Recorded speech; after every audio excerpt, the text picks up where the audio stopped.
Komu jest tam tak dobrze? Komu? Kto sobie leży na słoneczku? Kto? Tulisia. Piesek się cieszy? Co ty się tak cieszysz?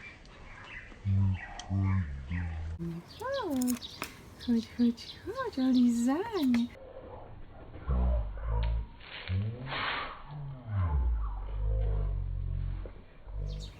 No, śliczny pieseczek. No kto tutaj tak ładnie leży? A tu kto? A tam kto? Tu jest Tulisia, a tam jest Hokusik w łódeczce. Tak? Tulisia. O, jaka szczęśliwa piesinka. Czemu nikt nie dzwoni po ciebie?